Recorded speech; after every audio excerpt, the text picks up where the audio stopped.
하나님 감사합니다. 하나님 오늘도 우리에게 귀한 날 주시고 이렇게 또 말씀을 들을 수 있는 은혜를 주시니 감사합니다. 하나님 이 시간 우리의 마음을 여시고 우리의 마음 가운데 임재하셔서 하나님 이 말씀이 우리의 삶을 온전히 변화시키며 말씀대로 순종할 때에 약속하신 복을 받아 누리는 시간 될 수 있도록 주님 도와 주옵소서. 하나님 휴가 중이신 우리 목사님 어느 곳에 있든지 건강하게 인도하시고 불꽃같이 지켜 보호하여 주셔서 그 심신을 새롭게 하시고 강건케 하셔서 다시 우리 교회에 돌아와서 남은 2012년 사역을 더욱더 열심과 온전으로 감당할 수 있도록 주님께서 함께하여 주옵소서. 예수님의 이름으로 기도합니다. 아멘. 오늘 날씨가 너무 좋습니다.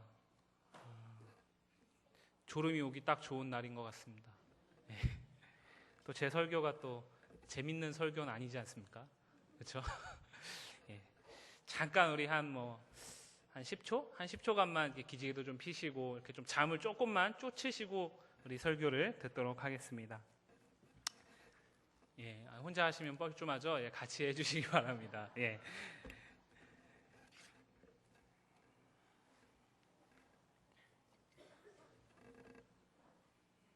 예, 감사합니다. 예, 한 20분은 버틸 수 있을 것 같습니다. 예. 예, 오늘 말씀 보도록 하겠습니다. 4장 1절 말씀은 우리가 지난주에 함께 살펴봤던 3장 6절에 있는 말씀과 비슷한 내용이 반복되고 있습니다. 6절의 말씀이 무엇이었냐면 그날에 겉옷 한 벌만 있어도 왕으로 추대될 만큼 그만큼 폐허의 시대가 온다라는 것이었습니다. 그런데 오늘 1절 말씀에서 무엇이라고 이야기하고 있냐면 그날에 7 여자가 한 남자를 붙잡고 말하기를 우리가 우리 떡을 먹으며 우리 옷을 입으리니 다만 당신의 이름으로 우리를 부르게 하여 우리가 수치를 면하게 하라 하리라 라고 말하고 있습니다. 무슨 말씀이냐면 이 구약시대 당시에 이 과부가 되는 것은 상당히 수치스러운 일이었습니다. 근데 오늘 말씀에서 7 여자가 과부가 되었다라는 것입니다. 그런데 이 과부가 그 수치를 면하려면 방법은 딱 하나밖에 없습니다. 재가를 해야 합니다. 근데 한 남자가 있었다라는 것입니다. 그 한 남자에게 7 여자가 저마다의 방법으로 수치를 면기 위해서 노력하는 모습이 오늘 1절 말씀에 나오고 있습니다. 이 말씀은 사실은 이 4장 전체 안에서 중요한 역할을 하고 있습니다. 그것을 우리가 2절부터 6절까지 말씀을 먼저 보고 1절 말씀을 다시 보도록 하겠습니다. 그냥 단순하게 과부가 재가해서 수치를 면하는 것, 이것은 아니라는 걸 이따가 우리 다시 살펴보도록 하겠습니다. 2절 말씀 보시면 이사야서의 흐름이 계속 그렇습니다. 지금 1장부터 우리가 같이 보고 있는데 처음에는 진노와 심판을 선포하시다가 잠깐 한 20절 정도 진노 선포하시다가 한 5절 회복을 선포하시고 다시 한 30절 정도 진노를 선포하시다가 한 2절 정도 회복을 선포하시고 오늘은 2절부터 6절까지의 회복에 대해서 다시 또 나오고 있습니다. 그날은 여기서 말하는 그날은 우리가 너무 계속 살펴보고 있기 때문에 심판의 날이라는 것을 다 알고 계실 것입니다. 그날에 여호와의 싹과 소산이 이스라엘의 피난한 자를 위하여 있을 것이라고 오늘 2절 말씀은 말하고 있습니다. 이스라엘의 피난한 자는 3절 말씀에서는 다르게 표현되고 있는데 시온에 남아있는 자, 예루살렘에 머물러 있는 자, 예루살렘 안에 생존한 자와 같은 의미를 갖게 됩니다. 다시 말해서 하나님은 심판의 날에 아무것도 남겨지지 않아야 할 그때에 우리가 지난주에 말씀을 통해서 봤듯이 1절 말씀에서 잠깐 살펴봤듯이 이 시대는 폐허의 시대이기 때문에 겉옷 한 벌만 있어도 작은 양식만 있어도 그거 가지고 힘을 쓸 수 있을 만한 시대, 그 시대에 하나님께서 싹과 땅의 소산을 남겨두신다라는 것입니다. 이스라엘에 남아있는 자를 위해 시온에 남겨진 자들을 위해 하나님께서 싹과 소산을 남겨두신다라는 것입니다. 이것은 무엇이냐면 심판의 날에 예루살렘 중에 하나님이 남겨주신 그것이 바로 하나님의 은총이고 그 은총을 힘입은 자들이 오늘 말씀에서는 거룩하다 칭함을 받는 자로 표현이 되고 있습니다. 계속해서 4절 말씀 보시면 4절 말씀은 심판날에 주께서 심판하는 영과 소멸하는 영으로 오신다고 말하고 있습니다. 심판하는 영으로 오셔서 무엇을 심판하시겠습니까? 우리가 계속해서 이사야 말씀을 통해 봤듯이 유다와 예루살렘의 죄악, 개인의 죄악, 지도자의 죄악, 많은 그 국가적인 죄악들을 심판하십니다. 소멸하러 오셔서 무엇을 소멸하시겠습니까? 그 죄를 지을 수밖에 없는 근본적인 문제들, 그것들을 소멸하십니다. 뿐만 아니라 죄를 지어서 묻어있는 피, 그 피들을 소멸하십니다. 그 죄악의 피를 소멸하기 위해서 오신다라는 것입니다. 이것은 하나님의 속성 중에 하나인 공의의 하나님의 모습이 있기 때문에 가능한 일입니다. 우리는 연약해서 죄를 지을 수밖에 없습니다. 그러나 이 죄는 공의의 하나님께는 절대 용납이 될 수 없습니다. 특히 이사야서의 이 말씀의 직접적인 독자, 대상인 유다와 예루살렘은 그 죄악이 개인적, 사회적, 전 국가적으로 이를 만큼 총체적인 죄악 가운데 있기 때문에 하나님은 그들을 절대 용납하실 수 없었던 것입니다. 아무리 하나님이 사랑의 하나님이라 하셔도 그 하나님의 공의의 속성 때문에 도저히 이들의 죄악을 참아 보실 수 없었습니다. 그래서 이들을 심판하고 소멸하는 것입니다. 이것은 우리가 구원받은 원리, 기독교의 모든 신앙의 원리에 똑같이 적용이 됩니다. 왜 예수님을 하나님은 우리에게 내어주셨겠습니까? 그것은 우리의 원죄와 자범죄를 포함해서 모든 죄 때문입니다. 사랑의 하나님은 우리와 인격적인 교제를 하시면서 에덴 동산의 아담과 하와를 만드셨던 그 처음의 목적대로 여전히 우리와 교제하길 원하시는데 우리의 원죄와 자범죄를 포함한 모든 죄 때문에 하나님과 우리는 도저히 가까이 할 수 없는 관계가 되었습니다. 그래서 하나님께서 우리에게 예수님을 내어주신 것입니다. 그 하나님의 속성, 공의의 하나님의 그 속성이 죄를 내버려 두고서는 우리가 하나님께 다가가는 것, 하나님이 우리에게 다가오는 것을 도저히 용납할 수 없었던 것입니다. 그래서 하나님께서 결정하십니다. 먼저 고치시기로 결정하십니다. 예수님을 이 땅에 보내주셔서 십자가에 달려 죽게 하시기로 작정하십니다. 그 십자가에 달려 돌아가실 때 예수님은 무죄한 자의 신분이었지만 이 땅에 있는 저와 여러분들을 포함한 모든 사람들의 죄를 짊어지고 십자가에서 돌아가셨습니다. 공의의 하나님의 속성이 그렇게 만드신 것입니다. 그렇게 우리의 죄의 문제를 예수님께서 다 짊어지시고 돌아가신 후에 우리는 더 이상 죄를 짓지만 죄가 없다라고 인정받게 되었습니다. 오늘 말씀을 통해서 나타나는 원리와 똑같다라는 것입니다. 이스라엘 백성들에게 왜 하나님은 심판하는 영과 소멸하는 영으로 오셨을까요?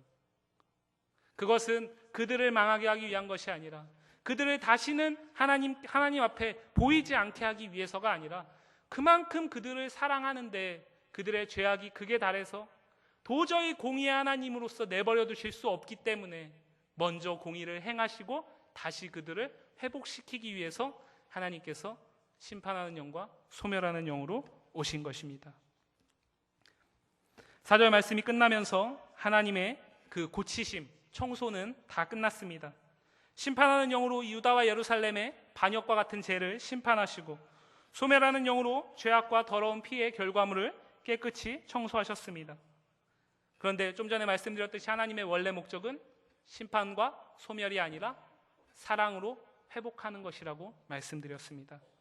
바로 5절과 6절에서 그 청소가 끝난 직후부터 하나님께서는 사랑으로 일하고 계십니다. 오늘은 5절과 6절을 집중적으로 살펴보도록 하겠습니다. 먼저 5절 보시면 여호와 하나님께서 온 시온산과 모든 지폐 위에 낮이면 구름과 연기, 밤이면 화염의 빛을 만드시고 그 모든 영광 위에 덮개를 두신다고 말씀하십니다. 여기에서 이사야 선지자가 특별한 표현들을 통해서 예시들을 통해서 비유들을 통해서 구약 성경의 다른 유대인들이 이미 잘 알고 있는 다른 표현들을 오늘 이 이사야 4장에 끌어왔습니다. 우리는 지금 바로 알 수 없지만 유대인들은 이 말씀 5절 말씀을 딱 들었을 때 하나님의 은혜를 떠올릴 수 있을 만큼 하나님의 그 사랑을 쉽게 떠올릴 수 있을 만큼 이 5절 말씀에 유다와 예루살렘과 함께 하신 하나님이 그대로 나타나고 있습니다. 그를 위해서 우리가 성경 5군데를 살펴보도록 하겠습니다. 먼저 출애굽기 40장 38절입니다.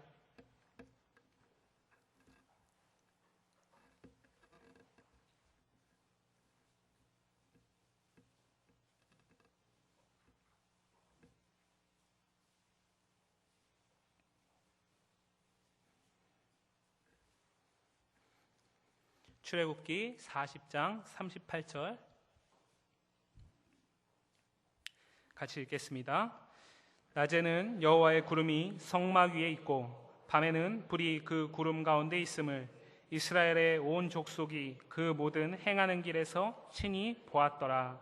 아멘. 여기서 말하는 성막 위에 있는 그 여호와의 구름이라는 것은 우리가 지금 하늘에서 보는 그 구름을 이야기하는 것이 아니라 히브리 원어로 얘기하면 쉐키나의 구름을 얘기를 합니다.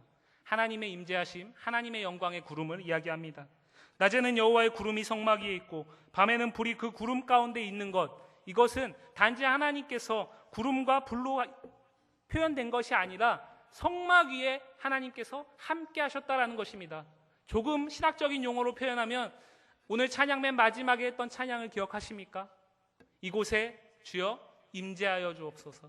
하나님께서 그곳에 이스라엘 백성에게 성막 가운데 임재하셨음을 나타내는 표현입니다. 그 가운데 낮에는 구름과 밤에는 불로 표현되어 있습니다.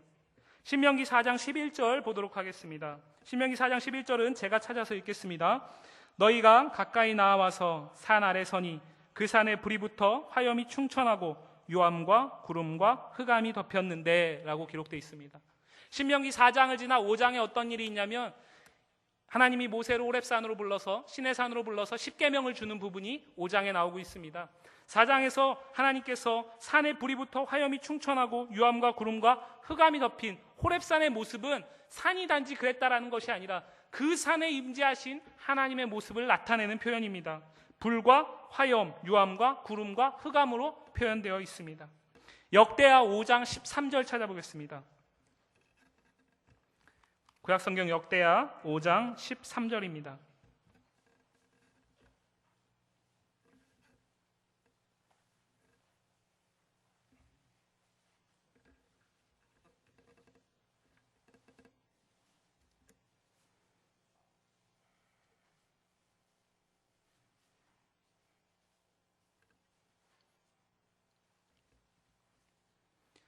다 같이 읽습니다. 나팔 부는 자와 노래하는 자가 일제히 소리를 발하여 여호와를 찬송하며 감사하는데 나팔 불고 재금 치고 모든 악기를 울리며 소리를 높여 여호와를 찬송하여 가로되 선하시도다 그 자비하심이 영원히 있도다. 아멘. 그때 여호와의 전에 구름이 가득한지라. 아멘. 역대하 5장의 배경은 무엇이냐면 솔로몬이 그 아버지 다윗의 명을 듣고 성전을 건축한 다음에 언약궤를 오베데돔의 집에서 옮겨옵니다. 그런데 그 언약궤를 성소에 옮길 때 성전에 임재하신 하나님을 표현하는 게 구름으로 나타나고 있습니다. 이사야 6장 4절에는 이같이 창화하는 자의 소리로 인하여 문지방의 터가 요동하며 집에 연기가 충만한지라. 이사야의 환상 가운데 성전에 임재하신 하나님을 연기로 표현하고 있습니다. 마지막으로 신약성경 계시록 15장 8절 찾겠습니다. 요한계시록 15장 8절입니다.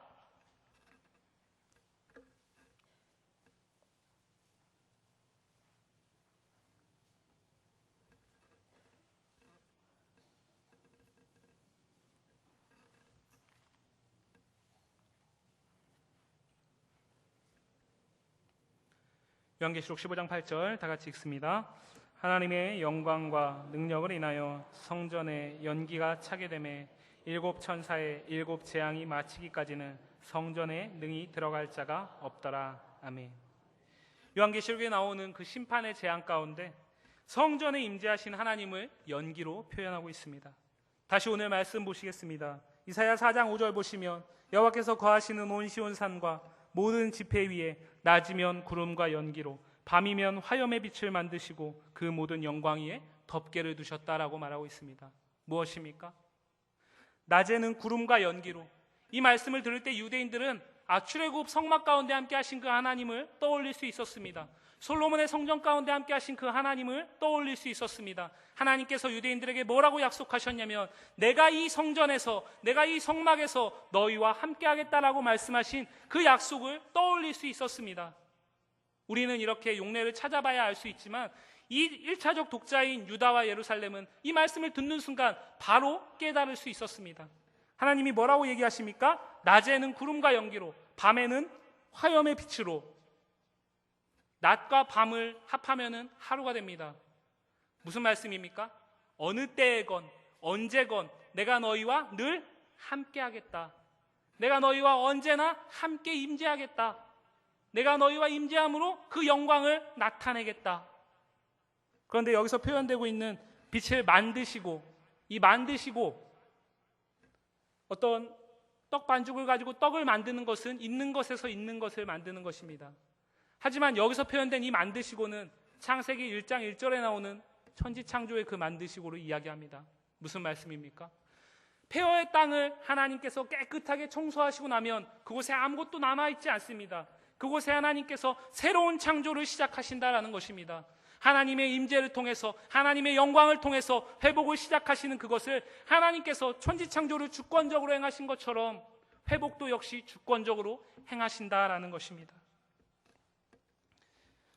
계속해서 6절 말씀 보시면 6절 말씀에서는 또 초막이 있어서 낮에는 더위를 피하는 그늘을 지으며 또 풍우를 피하여 숨는 곳이 되리라 라고 말하고 있습니다. 이곳에서는 초막이라는 단어가 사용되고 있습니다.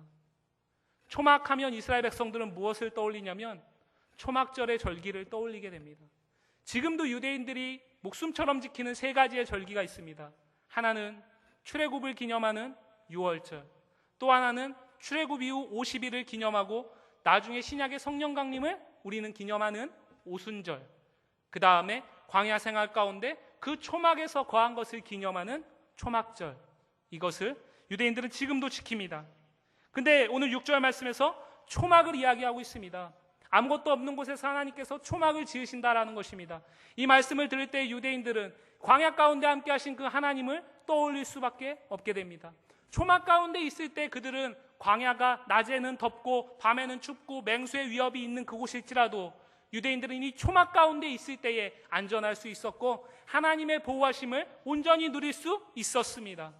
그 사실을 유대인들은 5절과 6절 말씀을 통해서 선포하는 이사야의 말씀을 듣고 심판하는 영과 소멸하는 영으로 오시는 것은 우리를 망하게 하기 위한 것이 아니라 우리를 다시 창조하기 위한 것이구나. 우리를 망하게 하기 위한 것이 아니라 우리에게 하나님께서 다시 오시기 위한 것이구나 라는 것을 깨달을 수 있었을 것입니다. 그런데 이 말씀이 오늘 여기에서 끝나면 신약의 시대를 사는 우리에게 별다른 의미가 없습니다.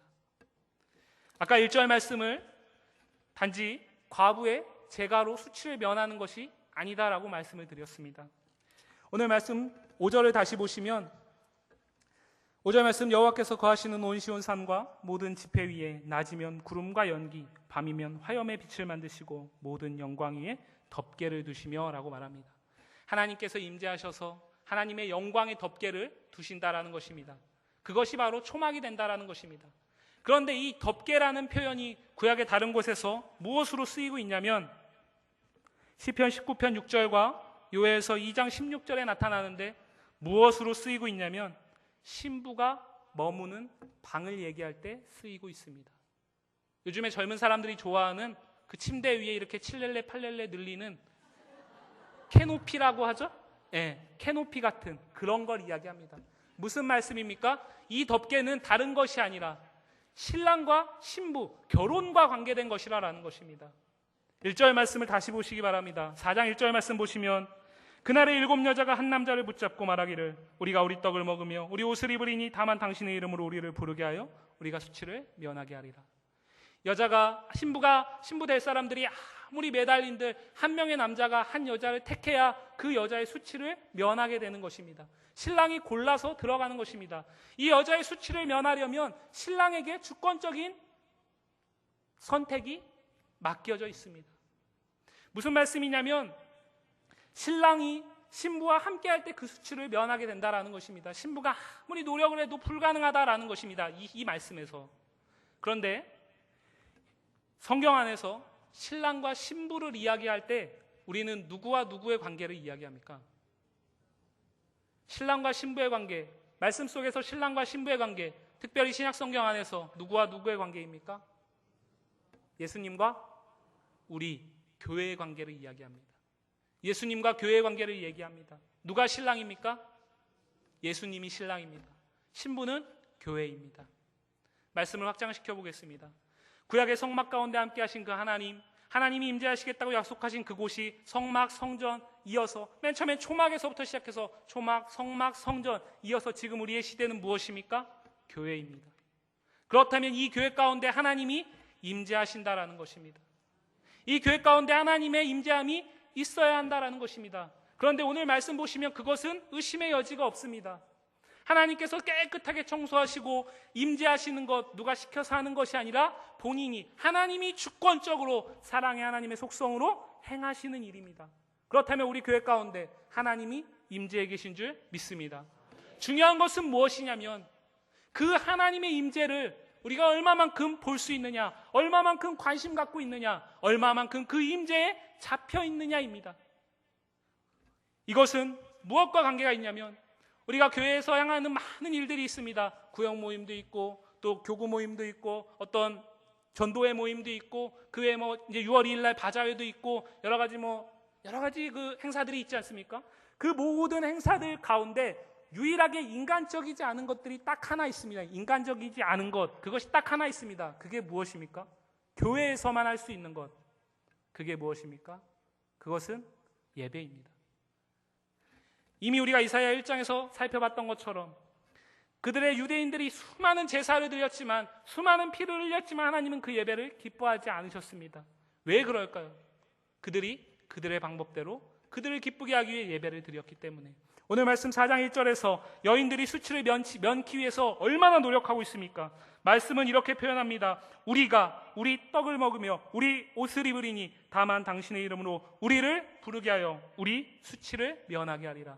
무슨 말씀입니까? 수치를 면하는 건 신랑에게 달려있는데 신부들이 노력하고 있다는 것입니다. 이들이 아무리 노력해봤자 그 수치는 결코 면할 수 없습니다.